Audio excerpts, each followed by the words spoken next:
Obviously, supply chains have basically been created in the era of globalization, which I tend to think of as sort of 1980 to perhaps 78 is the best start, Deng Xiaoping's reform, to 2007. After that, things already changed a lot. It's a different era.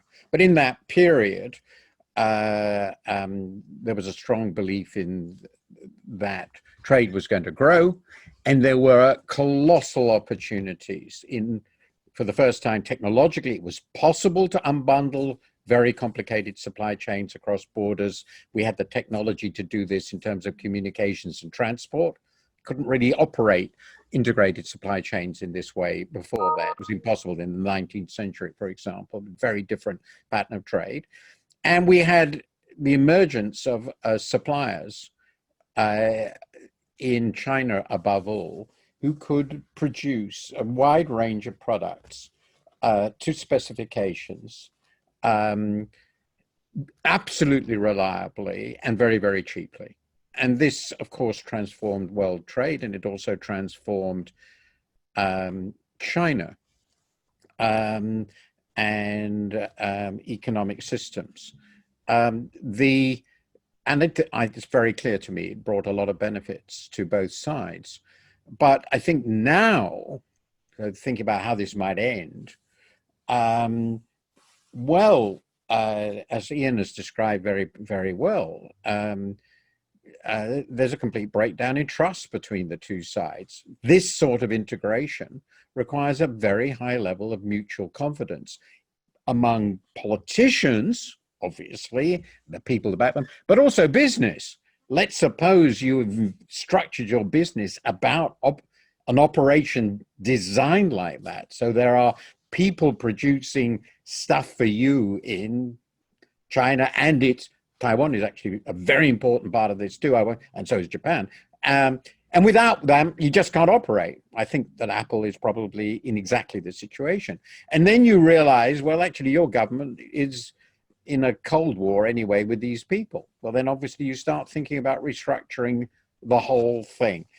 In this context, I tend to think of, except in one or two very specific areas, we've talked medicine, pharmaceuticals, food is, I think, a different story.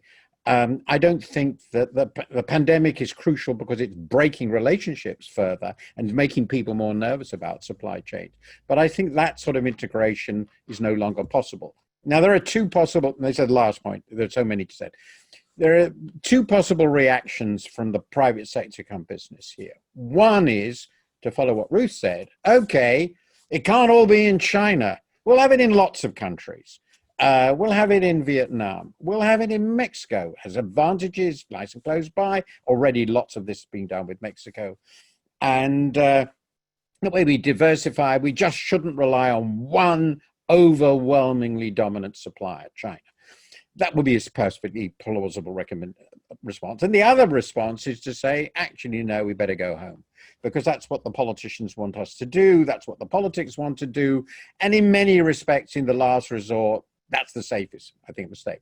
And anyway, the question, I think, now in much of this is, will we end up with diversification of supply chains across the world in the way I envisage, or will we end up with the let's all go home?